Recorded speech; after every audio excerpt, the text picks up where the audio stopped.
Next part अब हम जो स्टार्ट करेंगे वो है series and parallel reactions. Fine. First order kinetics को फॉलो करते हुए हम सीरीज एंड पैरेलल रिएक्शंस को अब लर्न करेंगे। आईआईटी एडवांस के हिसाब से ये काइनेटिक्स चैप्टर के अंदर हमारे सिलेबस में नहीं है, लेकिन रेडियो एक्टिविटी के सिलेबस में है, तो इसलिए हमको इसको लर्न करना ही पड़ेगा। फाइन। दो अलग अलग टाइप की रिएक्शन है। फर्स्ट ऑर्डर रिएक्शन हम एज्यूम करेंगे कि ये रिएक्शन फर्स्ट ऑर्डर ही रहेंगी। जैसे हमने एक लास्ट क्लास में एग्जांपल लिया था metal plus oxygen converting to metal oxide, तो वहाँ हमने एज्यूम किया था कि वो रिएक्शन फर्स्ट ऑर्डर को फॉलो कर रही है। ऐसा कोई जरूरी नहीं होता है कि कोई भी मेटल जब ऑक्सीजन से रिएक्शन करेगा और उसका मेटल ऑक्साइड बनाएगा तो फर्स्ट ऑर्डर को फॉलो करेगा। तो ऐसे ही यहाँ पर भी हम एज्यूम करेंगे कि ये जो भी सीरीज एंड पैरेलल रिएक्शन है वो फर्स्ट ऑर्डर काइनेटिक्स को फॉलो करती हैं। फाइन। अब पैरेलल और सीरीज रिएक्शन में वन बाय वन हम कवर करेंगे। तो पहले हम कवर करेंगे पैरेलल रिएक्शन। अब देखिए पैरेलल रिएक्शंस में रिएक्टेंट जब प्रोडक्ट में कन्वर्ट होता है तो रिएक्टेंट का ब्रांचेज में कन्वर्जन होता है अपने रेस्पेक्टिव प्रोडक्ट्स में। Suppose A converting into B and C. इसमें और जनरल या ऑर्डिनरी केमिकल रिएक्शन में क्या डिफरेंस होता है देखिए आप। Suppose A converting into B plus सी, तो आपको मालूम है कि इनिशियली अगर मैं 1 मोल लूंगा ए का तो रिएक्शन के एंड में I will get 1 mole B and C. So completion of reaction I will get 2 moles of products. But in this situation अगर मैं रिएक्शन को 1 मोल से स्टार्ट कर रहा हूँ, suppose initially mole we have 1 mole, तो 1 मोल के जो दो पार्ट होंगे, सपोज फर्स्ट ब्रांच में इसका x मोल कन्वर्ट हो रहा है। फाइन। तो आफ्टर टाइम t ये तो होगा इनिशियल मोल्स, इनिशियल मोल हमने लिए 1। फाइन। अब आफ्टर टाइम t इसके मोल्स मान लीजिए फर्स्ट ब्रांच में x जा रहे हैं, तो इस ब्रांच में स्टोइकोमेट्रिक कोफिशिएंट दोनों का 1 है। तो अगर इसके x मोल इस ब्रांच में कन्वर्ट होंगे a कन्वर्टिंग इनटू b में, तो इसके x मोल ही बनेंगे।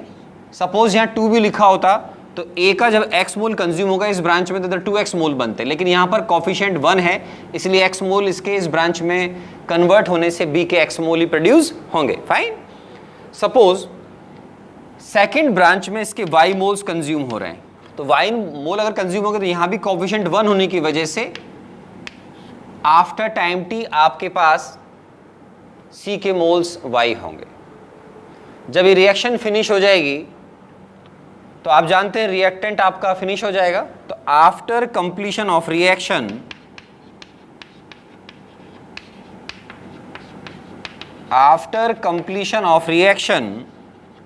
आपके पास रिएक्टेंट 0 हो जाएगा, means 1 minus x minus y क्या हो जाएगा 0। So x plus Y is equal to 1। तो आपके पास x और y के जो मोल्स बनेंगे रिएक्शन के एंड में वो 1 ही होंगे, means total moles after completion of reaction B और C के ऐड करने के बाद एग्जैक्टली 1 मोल ही होंगे। मीन्स इसमें मोल्स किसी भी टाइम t पर अगर आप कैलकुलेट करेंगे तो इनिशियल मोल्स के बराबर होते हैं, और रिएक्शन के एंड में भी उतने मोल्स होंगे जितना इनिशियली आपने मोल्स लिए थे। फाइन। आप चाहे तो और एग्जांपल ले सकते हैं। Suppose A converting into B, C and D।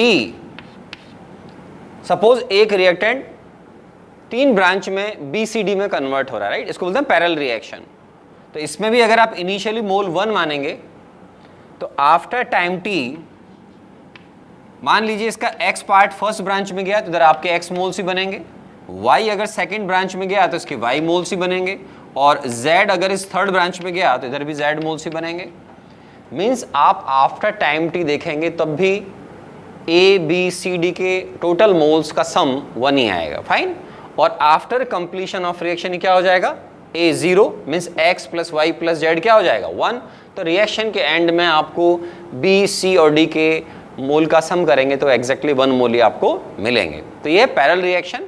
अगर रिएक्टेंट प्रोडक्ट के स्टोइकोमेट्रिक कोफिशिएंट सेम हैं तो रिएक्शन के अंदर कभी भी मोल्स ना तो ओवरऑल इंक्रीज होंगे ना डिक्रीज होंगे। फाइन। चेंज कब होते हैं उसका एग्जांपल देता हूं मैं आपको। Suppose A converting into 2B and C। अब देखिए आप इस केस में एक प्रोडक्ट का कोफिशिएंट, स्टोइकोमेट्रिक कोफिशिएंट 1 और एक का 2 है, तो इस केस में अब नंबर ऑफ मोल्स आपके इंक्रीज होंगे। ऐसा क्यों, बताता हूं मैं आपको। जैसे देखिए, इनिशियली मोल सपोज 1, एज यूजुअल जैसे हमने बाकी केस में माना है 1 मोल्स इसके हमने इनिशियल ले लिए।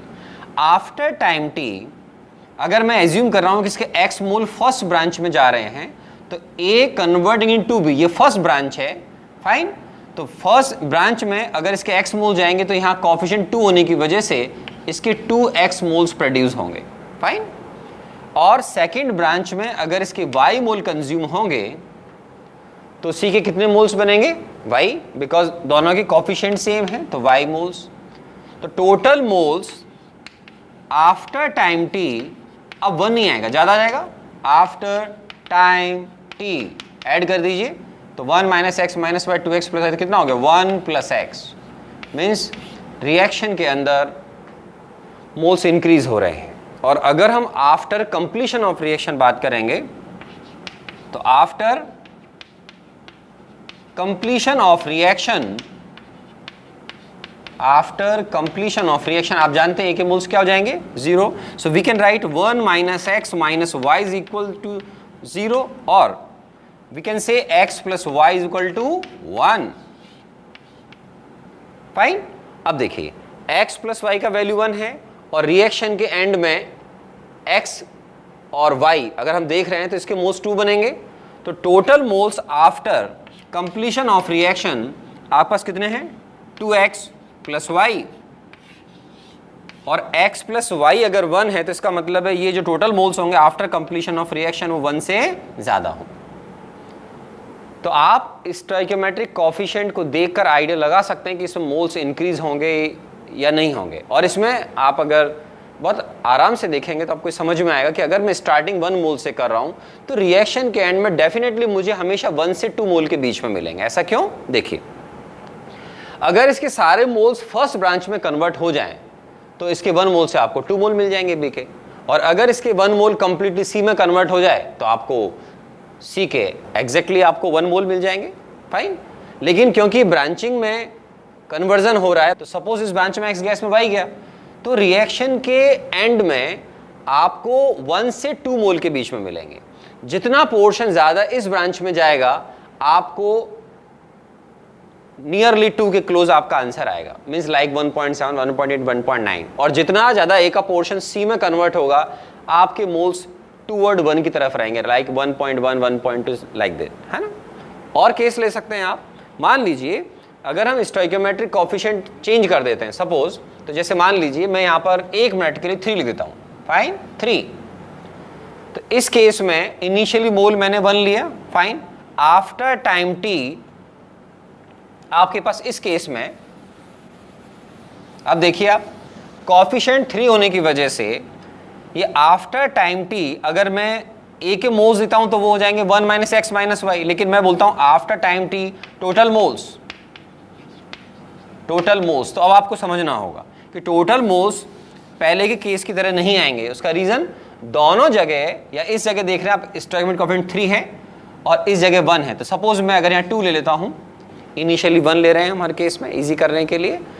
आफ्टर टाइम t इसके मोल्स कितने हो गए 1 माइनस एक्स माइनस वाई, इधर 2x और इधर 3y due to coefficient 2 and 3। अब टोटल मोल्स आप आराम से देख लीजिए कितने हो गया, देखिए आप ऐड करिए तो टोटल मोल्स हो जाएंगे is equal to 1 plus X plus 2y, fine, आराम से देख लीजिए, ठीक है। और देखिए रिएक्शन के एंड में x प्लस वाई का वैल्यू कितना हो जाएगा 1, क्योंकि a क्या हो जाएगा 0। ये जो मोल्स आएंगे कोफिशिएंट्स को देखते हुए आप समझ सकते हैं रिएक्शन के एंड में हमको टोटल मोल्स मिलेंगे इन बिटवीन 2 एंड 3। ऐसा क्यों, बिकॉज अगर फर्स्ट ब्रांच में लगभग सारे मोल्स आएंगे तो आपके मोल्स आएंगे नियरली 2, अगर थर्ड ब्रांच में अप्रोक्सीमेटली कन्वर्जन कंप्लीट हो जाएगा तो जाएंगे लगभग ऑलमोस्ट 3।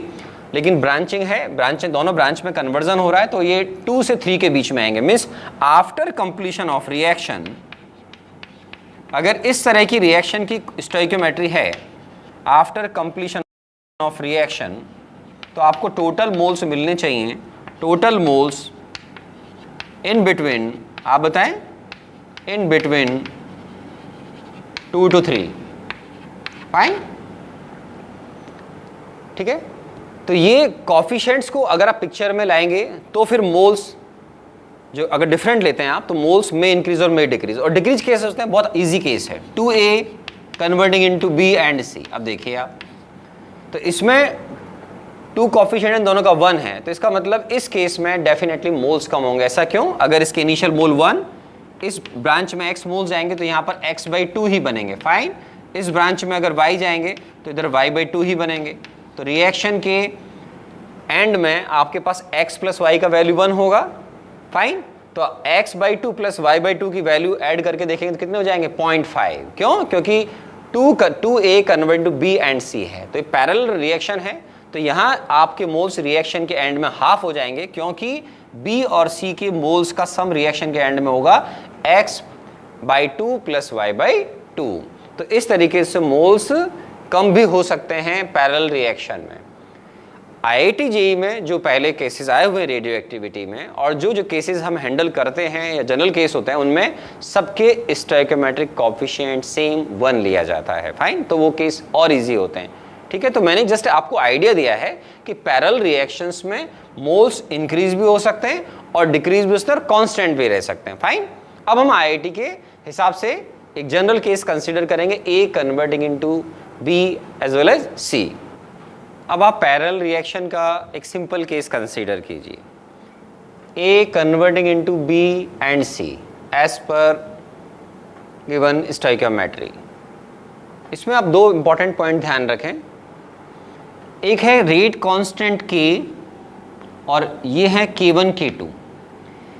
कभी भी किसी पैरेलल रिएक्शन में एरो के ऊपर अगर कोई रेट कांस्टेंट है तो उस पर्टिकुलर रिएक्शन का रेट कांस्टेंट होता है, उस पर्टिकुलर रिएक्शन का। फॉर एग्जांपल जैसे आप यहाँ देख रहे हैं A कन्वर्टिंग टू B, तो इस रिएक्शन का रेट कांस्टेंट है K1। A converting into C, इस रिएक्शन का रेट कांस्टेंट है K2। और क्योंकि A का कोएफिशिएंट 1 है तो इसको हम रेट कांस्टेंट ऑफ रिएक्शन भी बोल सकते हैं और rate constant of disappearance of A, right, इसको हम बोल रहे हैं K। तो ये जो रेट कांस्टेंट ऑफ रिएक्शन है, rate constant disappearance of A है, ये सम होता है इसकी दोनों ब्रांच के रेट कांस्टेंट के, और वो क्या है? K1 और K2। मींस A से B में जाने का रेट कांस्टेंट है K1 और A के C में जाने की रिएक्शन का रेट कांस्टेंट है K2। आपको अगर दोनों ब्रांचेस की हाफ लाइफ को ओवरऑल रिएक्शन की हाफ लाइफ से अगर लिंक करना हो तो बहुत सिंपल आप इसी रिलेशन से इंटरप्रेट कर सकते हैं। कैसे? देखिए आप, हाफ लाइफ का फॉर्मूला आप जानते ही हैं, 0.693 डिवाइड बाय, आपको मालूम है फर्स्ट ऑर्डर काइनेटिक्स में फॉर्मूला क्या था? Divide by half life. तो ये हाफ लाइफ, इसको मैं लिख लूँ हाफ लाइफ ओवरऑल, फाइन। और इसका क्या हो जाएगा फॉर्मूला फर्स्ट ऑर्डर के हिसाब से? 0.693 divide by half life of first branch plus 0.693 divide by half life of second branch, fine। तो इस रिलेशन से आपको कभी भी अगर इस ब्रांच की हाफ लाइफ या इस ब्रांच की हाफ लाइफ से ये ब्रांच इसकी हाफ लाइफ या तीनों में से 2 हाफ लाइफ दे रखी और 1 हाफ लाइफ निकालें तो आप बिल्कुल सिंपल इस रिलेशन से उसको इंटरप्रेट करते हैं। 0.693 कैंसिल हो जाएगा, तो आप फर्स्ट ब्रांच की हाफ लाइफ और सेकंड ब्रांच की हाफ लाइफ से ओवरऑल रिएक्शन की हाफ लाइफ को इंटरप्रेट कर सकते हैं, फाइन। अब देखिए A कन्वर्ट टू B और C है, फाइन। देखिए A जो रिएक्टेंट है ये कंज्यूम हो रहा है B और C के अंदर, ओके। तो हम इसके रेट ऑफ डिसअपीयरेंस कैसे लिखते हैं? देखिए, net rate of disappearance, net rate of disappearance of A। उसका रीजन A का दोनों ही ब्रांच में कन्वर्जन हो रहा है या इसका कुछ पोर्शन का फर्स्ट ब्रांच में और कुछ पोर्शन का सेकंड ब्रांच में कंजप्शन हो रहा है। तो minus dA/dt is equal to, fine, आप लिखेंगे K1 इंटू A, ये फर्स्ट ब्रांच के हिसाब से। क्यों? फर्स्ट ब्रांच के अंदर भी इसका फर्स्ट ऑर्डर काइनेटिक्स चल रहा है, इसका रेट कांस्टेंट K1 है, इंटू रिएक्टेंट कौन है? A। तो इस रेट से ये फर्स्ट ब्रांच में कंज्यूम होगा, प्लस सेकंड ब्रांच का रेट कांस्टेंट है K2, So we can write K2 into A, or we can write minus dA by dt is equal to K1 plus K2 into molar concentration of A. आप जब radioactivity learn करेंगे तो वहां पर अगर कोई radioactive substance का solution बना रखा है तो आप सेम कॉन्सेप्ट लगा देंगे, और अगर कोई सॉलिड रिएक्टेंट होगा तो उस केस में हम मोल्स की टर्म्स में प्रॉब्लम को सॉल्व कर लेंगे। यहां पर हम कंसंट्रेशन की टर्म्स में ले रहे हैं केमिकल काइनेटिक्स में। इसको आपको फर्स्ट ऑर्डर काइनेटिक्स के हिसाब से इंटीग्रेट करना आता है, ऐसा हमने फर्स्ट ऑर्डर में किया हुआ है, तो इसमें कुछ भी हमारे लिए ज़्यादा नया नहीं है। So we can write this into dt। अब आप इसको इंटीग्रेट कर लें, फाइन। और अगर आपको डायरेक्ट याद हो तो हम डायरेक्ट भी लिख सकते हैं। Concentration of A after time T क्या होता है, A t is equal to A naught e raise the power minus k t. Ordinary first order kinetics में था, यहाँ के की जगह क्या लिखा हुआ है, K1 प्लस K2। मुझे उम्मीद है कि आपको याद होगा फर्स्ट ऑर्डर काइनेटिक्स में minus D A by D T equal to क्या होता है, सिंपल K इंटू ए। यहाँ के की जगह क्या है, K1 प्लस K2, दोनों कॉन्स्टेंट हैं, तो इसको आप डायरेक्ट भी इंटरप्रेट कर सकते हैं और लिख सकते हैं concentration of A after time T, क्या लिखेंगे आप, A T is equal to A not into E raise the power minus K1 plus K2 into T. तो ये रिलेशन आपने फर्स्ट ऑर्डर काइनेटिक्स में भी देखा हुआ है, वहाँ K1 प्लस K2 ये सिंपल रेट कांस्टेंट क्या था, K। और we can write this equation as K1 plus K2, लिख सकते हैं अपन K1 plus K2 is equal to 1 by t ln A naught upon A t, fine, A naught upon A t. आपने सीखा हुआ A naught means initial concentration of A, A t means concentration of A after time t. Integrate करने के बाद हमारा expression है K1 plus K2 is equal to 1 by t ln A naught upon A T. A t means concentration of A after time T. तो ये हमारा एक बहुत इजी सा कॉन्सेप्ट था। अब इसमें एक कॉन्सेप्ट और ऐड कर रहा हूं मैं, जिसको आप आराम से देखें। मैंने आपको जैसे समझाया था, किसी भी टाइम टी पर ए के इनिशियल जो मोल्स होंगे या इसकी जो इनिशियल कंसंट्रेशन होगी, आफ्टर टाइम टी भी उतने ही मोल्स या कंसंट्रेशन आपको मिलेगी, किसकी, ए बी और सी की सम करने के बाद। और रिएक्शन के एंड में भी आपको बी और सी के वही मोल्स मिलेंगे जो इनिशियली ए के थे, या बी और सी की कंसंट्रेशन का सम वही होगा जो ए की इनिशियल कंसंट्रेशन थी, फाइन। तो in this case we can write where A not is equal to concentration of A at time T, या इंटीग्रेट करने के बाद हम बोलते हैं after time T, plus concentration of B and C after time T. Means आप कभी भी पैरेलल रिएक्शन में अगर ए बी सी किसी की भी कंसंट्रेशन को आफ्टर टाइम टी जानते हैं, या तीनों को जानते हैं, तीनों का सम कर दें, वो ए की इनिशियल कंसंट्रेशन के इक्वल आएगी। अब देखिए, ये जो ब्रांच है, फर्स्ट ब्रांच जिसमें A convert to B, second branch A convert to C, इन दोनों के रेट कांस्टेंट है K1 K2।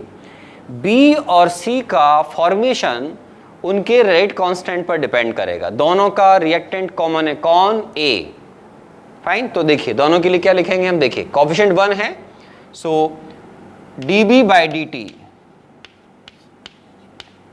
Is equal to, ये B किस रेट से फॉर्म होगा, dB by dt is equal to, इस ब्रांच का रेट कांस्टेंट क्या है, K1, रिएक्टेंट कौन है, A, ऑर्डर क्या है, फर्स्ट, तो हम क्या लिख रहे हैं, dB by dt is equal to K1 into molar concentration of A at time T. तो जब आप डिफरेंशियल फॉर्म में लिखते हैं तो मैंने आपको सिखा रखा है, इसका मीनिंग होता है एट टाइम टी, और इंटीग्रेट करने में बोलते हैं आफ्टर टाइम टी। सिमिलरली अगर आपको सी की कंसंट्रेशन में टाइम के साथ चेंज निकालना है, या इसको बोलते हैं rate of formation of T, instantaneous बात करें D by D T is equal to, आप क्या लिखेंगे, K2 into molar concentration of A at time T. तो dB बाई dt और dC बाई dt ये इंस्टेंटेनियस रेट ऑफ फॉर्मेशन है, किसके लिए, B और C के लिए।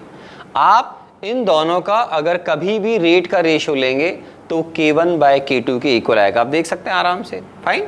तो dB बाई dt और dC बाई dt का जो रेशो है वो K1 बाय K2 आ रहा है। और आफ्टर टाइम t अगर हम इनको इंटीग्रेट करके रिलेशन निकालेंगे और कभी भी मैं किसी भी टाइम t पर B और C की कंसंट्रेशन का अगर रेशो लूंगा तो वो भी K1 बाई K2 के इक्वल है। कैसे, अभी देखते हैं अपन। सो अभी आपको यहाँ से क्लियर है, dB by dt divide by dC by dt is equal to K1 upon K2। Fine, okay. अब मुझे इक्वेशन को इसको या इसको इंटीग्रेट करना है, ए कर लें, दूसरा अपने आप हो जाएगा क्योंकि बस K1 की जगह हम K2 ले लेंगे। फाइन, तो सपोज करिए मैं dB by dt is equal to K1 into A को इसको सॉल्व करता हूँ। फाइन, तो अब देखिए आप dB by dt K1 concentration of A आपने इंटीग्रेट किया था, आफ्टर टाइम t क्या आया था, A not e raised to the power minus K1 plus K2 into t. Fine, अब आप इसको इंटीग्रेट कर दें, dt को उधर ले जाएं, तो इंटीग्रेट करेंगे तो क्या हो जाएगा, ये bt is equal to K1 A not e raised to the power minus K1 plus K2 T divide by e raised to the power क्या है, minus K1 plus K2 into T, तो क्या हो जाएगा minus K1 plus K2 plus C, where C is integration constant. तो हम integration constant की value को पहले भी इवैल्यूएट करते हैं, आराम से इंटरप्रेट कर लें। At time t is equal to 0 B was also 0, तो at time t is equal to 0 BT was also 0, तो उसकी वजह से 0 इज इक्वल टू हम क्या लिख सकते हैं, K1 इंटू ए naught upon minus K1 plus K2 plus C। Means आपके पास C का वैल्यू क्या आ गया, K1 A naught upon K1 plus K2। Fine, तो C की वैल्यू को आप यहां पे रख दें, तो आप क्या देख रहे हैं, K1 ए नॉट और K1 प्लस K2, इसको आप कॉमन ले सकते हैं। फाइन, तो कॉमन ले लीजिए, आराम से एक्सप्रेशन नोट कर लें। तो मैं इसको क्या लिखूंगा, देखिए, fine, K1 A not K1 divide by K1 plus K2, इसकी वैल्यू को यहाँ रख दें, तो इसकी वैल्यू को रख दिया हमने यहाँ पर।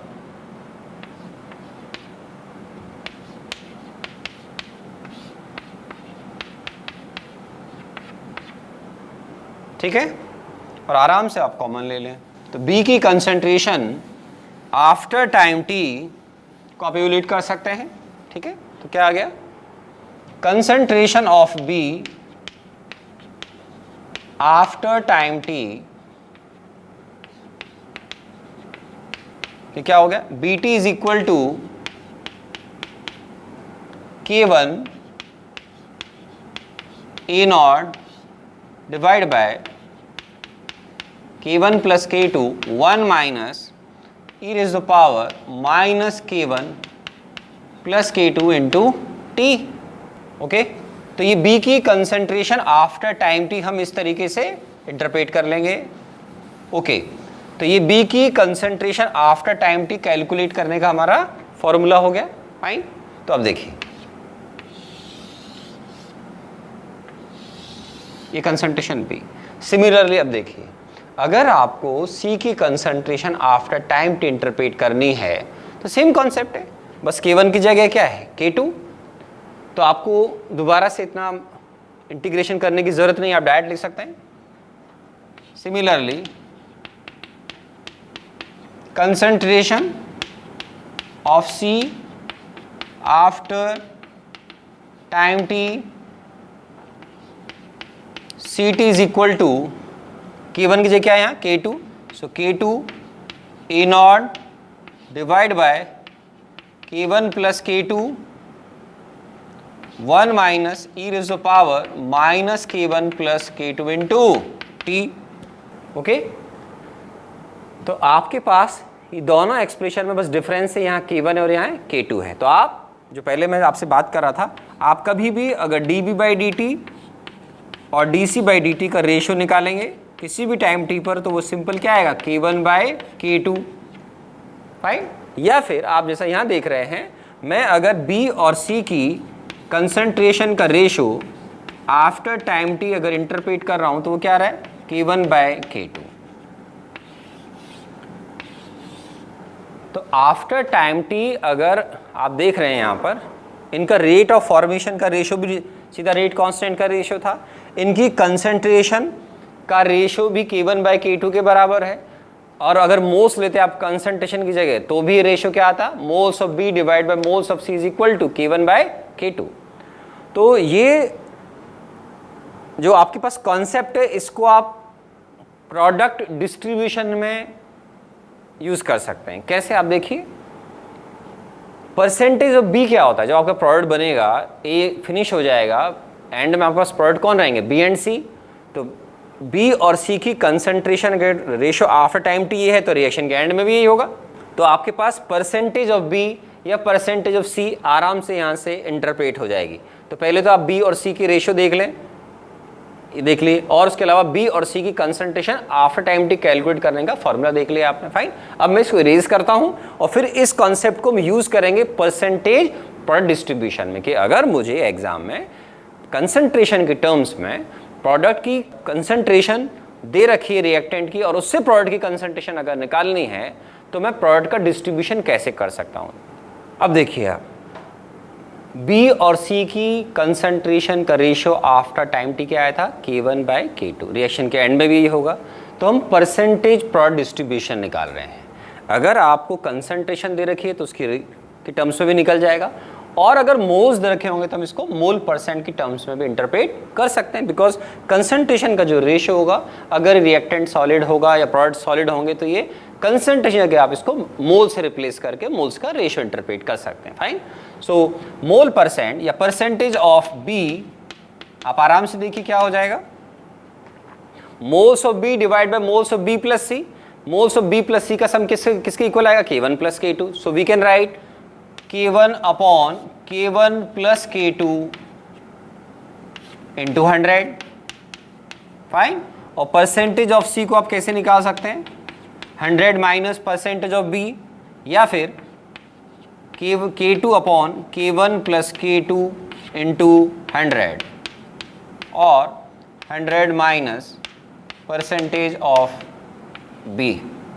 फाइन, तो B और C में से किसका फॉर्मेशन ज़्यादा होगा, डिपेंड करता है कि K1 की वैल्यू ज़्यादा है या K2 की ज़्यादा है। अगर K1 की ज़्यादा हुई तो आपका मोल परसेंट B का ज़्यादा होगा प्रोडक्ट के अंदर, और C का हुआ तो C का ज़्यादा होगा। और अगर K1 K2 की वैल्यू हाइपोथेटिकली मान लीजिए इस केस में इक्वल है, तो रिएक्शन के एंड में दोनों के मोल परसेंट सेम होंगे 50%। फाइन, तो ये हमारा प्रोडक्ट डिस्ट्रीब्यूशन से रिलेवेंट पार्ट है। IIT के हिसाब से रेडियो एक्टिविटी के अंदर ये पोर्शन आपके लिए काफ़ी यूजफुल हो सकता है। ओके, इसके अलावा अगर मैंने जो कॉन्सेप्ट सीखे हुए हैं उनको अब तक जो सीखे हैं उसके बेसिस पर मैं ग्राफ प्लॉट करूं तो इंटरेस्टिंग ग्राफ क्या आ सकता है, देखते हैं अपन। उसके लिए आप एक बार K1 और K2 के बीच में कोई एक सिंपल रिलेशन मान लें, तो उससे मुझे मालूम हो जाएगा प्रोडक्ट का डिस्ट्रीब्यूशन कैसे होगा। जैसे मान लीजिए K1 की वैल्यू 3K2 के इक्वल है, तो अब इसका मतलब है रिएक्शन के एंड में 75% कौन बनेगा, B, और 25% कौन बनेगा, C। तो हम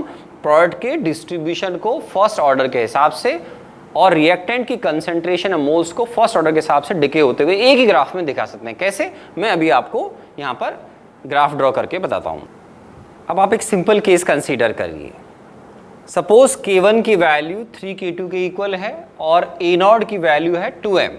तो जैसा मैंने अभी आपको बताया उसके हिसाब से K1 की वैल्यू अगर 3K2 के इक्वल है, इसका मतलब है B का फॉर्मेशन ज़्यादा होगा, और अगर आप परसेंटेज कैलकुलेट करेंगे तो फॉर्मूले के हिसाब से K1 upon K1 plus K2, तो आप K1 की जगह 3K2 रखेंगे या K2 की जगह आप K1/3 रख लें, जैसा भी आपको अच्छा लगेगा। तो आपको मालूम चलेगा कि इस केस में 75% रिएक्शन के एंड में जब प्रोडक्ट का डिस्ट्रीब्यूशन होगा तो B बनेगा, और 25% कौन बनेगा, C।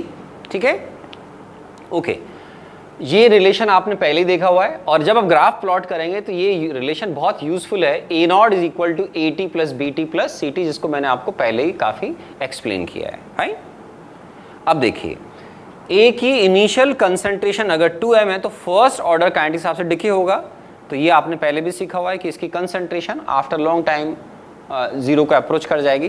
तो ये कंसंट्रेशन एक ही कम होना शुरू होगी, और फर्स्ट ऑर्डर काइनेटिक्स के हिसाब से ये कंसंट्रेशन धीरे धीरे टूवर्ड 0 की तरफ चली जाएगी। नहीं, ओके, तो ये ऑलमोस्ट जीरो अपन कुछ समय के बाद दिखा रहे हैं इसको। अब देखिए प्रोडक्ट का डिस्ट्रीब्यूशन हो रहा है, ये कंसंट्रेशन किसकी कम हुई, ए की, तो ये कंसंट्रेशन ऑफ ए हो गया।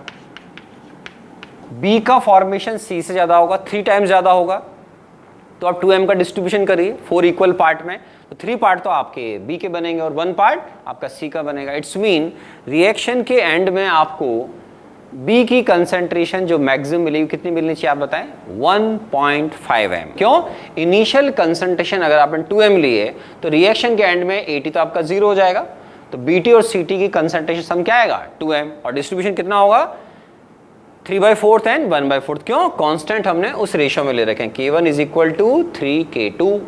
तो अब देखिए आप इस केस में आपको B और C देखना है, तो B की कंसंट्रेशन इंक्रीज करेंगे आप, तो ये 1.5 m की तरफ जाएगी। कौन है, कंसंट्रेशन ऑफ B, और C की कंसंट्रेशन का मैक्सिमम वैल्यू किधर जाना चाहिए, टूवर्ड 0.5 m। फाइन, तो 0.5 m की तरफ जाएगा। ये कौन है, कंसंट्रेशन ऑफ C। तो रिएक्शन का जब हम एंड बोलेंगे तो उस समय A 0 होगा, तो B एग्जैक्टली 1.5 या C उस समय 0.5 को टच कर जाएगा। और ये जो रिलेशन है कब अप्लाई नहीं होता है, तो उसके लिए मैं आपको बता रहा हूं कि अगर स्टोइकोमेट्रिक कोफिशिएंट अगर B और C के 1 ना हो A की तरह, तो उस केस में चेंजेस आ सकते हैं। कैसे, देखिए अब देखिए new case, when stoichiometric coefficients of product are different from reactant. Okay, easy case consider कर रहे हैं हम, A converting into 2B as well as 3C, K1 rate constant for first branch, K2 rate constant for second branch. अब last case में और इस case में फर्क क्या आएगा, आराम से देखें आप। मैंने आपको क्या बोला था, एरो के ऊपर जो रेट कांस्टेंट होगा वो उस पर्टिकुलर ब्रांच या उस रिएक्शन का रेट कांस्टेंट होता है, मीन्स ये A कन्वर्टिंग इनटू 2B का रेट कांस्टेंट है। ओके, तो इस केस में जो रेट ऑफ रिएक्शन है उसको अगर आप देखेंगे तो B का कोफिशिएंट क्योंकि 2 है, तो आप लिखेंगे 1/2 dB/dt is equal to K1 into A, means dB/dt is equal to 2K1 into A। और सिमिलरली अगर आप C पर डिस्कशन कर रहे हैं तो K2 इस पर्टिकुलर रिएक्शन का रेट कांस्टेंट है, so 1/3 dC/dt is equal to K2 into A, means dC/dt is equal to 3K2 into A। तो आप देख रहे हैं कि यहाँ पर किसी भी टाइम पर किसी भी इंस्टेंट पर dB/dt और dC/dt का रेशियो फिक्स होगा 2K1/3K2। और अगर आप इंटीग्रेट कर लेंगे जैसा पहले आपने किया हुआ है, तो बस K1 की जगह वहाँ 2K1 आएगा और K2 की जगह 3K2 आएगा। Okay, so concentration of B और C का जो रेशियो है आफ्टर टाइम t वो सिंपल आएगा 2K1/3K2। ओके, तो उसकी वजह से परसेंटेज डिस्ट्रीब्यूशन जब आप करेंगे तो कंसंट्रेशन की टर्म्स में या मोल परसेंट की टर्म्स में परसेंटेज B क्या आएगा, 2K1/2K1 plus 3K2 into 100, and percentage of C similarly 3K2/2K1 plus 3K2 into 100 और 100 minus percentage of B। Okay, इसके अलावा आप यहाँ पर इस कॉन्सेप्ट को भी और देख सकते हैं कि लास्ट जब केस था when A convert to B as well as C, जहाँ तीनों के स्टोइकोमेट्रिक कोफिशिएंट 1 थे, उस केस में इसमें डिफरेंस आएगा। क्यों, A का जितना भी पोर्शन B में जाएगा, B जस्ट कोफिशिएंट के हिसाब से डबल बन जाएगा, मीन्स अगर इसके x पार्ट इसमें जाएगा तो इसके 2x बन जाएगा। तो आपको अगर A0 is equal to 80 plus, पिछला जो केस था उसमें था 80 प्लस BT प्लस CT, तो यहाँ चेंज करना पड़ेगा बिकॉज B का कोफिशिएंट क्या है 2, सो BT/2 प्लस C कोफिशिएंट क्या है 3। इसका मीनिंग क्या है, A का जितना भी portion, suppose Y portion C में जाएगा तो C के 3Y बन जाएंगे, सो 3y divide by 3 means concentration of C divide by 3। तो ये कॉन्सेप्ट में यहाँ पर चेंज आएगा इस केस में। तो अगर प्रोडक्ट के स्टोइकोमेट्रिक कोफिशिएंट 1 के अलावा कुछ और हैं तो इस तरीके से रेट ऑफ रिएक्शन लिखकर फिर रेट ऑफ फॉर्मेशन में कन्वर्ट करके रेशियो निकालकर आप इस तरीके से परसेंटेज प्रोडक्ट डिस्ट्रीब्यूशन कैलकुलेट कर सकते हैं। और आप चाहें तो इसको जनरलाइज कर सकते हैं। जनरलाइज कैसे कर सकते हैं, देखिए इसमें आप 2 और 3 की जगह n1 n2 कर सकते हैं। क्या कर सकते हैं? n1 n2। तो जैसे मैं अगर इसमें n1 n2 करूंगा तो जहां पर 2 है वहां आप n1 लिख दीजिए और जहां पर 3 है वहां पर n2 लिख दीजिए। फॉर एग्जांपल देखिए आप इधर देखिए, आप यहाँ चेंजेस आते चले जाएंगे। ओके, तो ये देखिए n1 ये n2, सो 1 अपॉन n1, तो यहाँ क्या लिखेंगे आप? n1 k1, 1/3 की जगह क्या लिखूं बच्चों हम? 1 upon n2, so here we can write n2 into k2। Okay fine, और यहां पर देखिए अब क्या हो जाएगा? n1 k1 n2 k2। Similarly यहां भी आप n1 n2 कर सकते हैं, और यहां भी आप चेंजेस अगर करेंगे तो जहां जहां 2 है वहां पर आप n1 और जहां 3 है वहां पर आप n2 लिख दें। Okay, so percentage of B n1 k1 plus n2 k2, percentage of C n2 k2 upon n1 k1 plus n2 k2 into 100। तो ये आप इस तरीके से परसेंटेज डिस्ट्रीब्यूशन देख सकते हैं। ओके।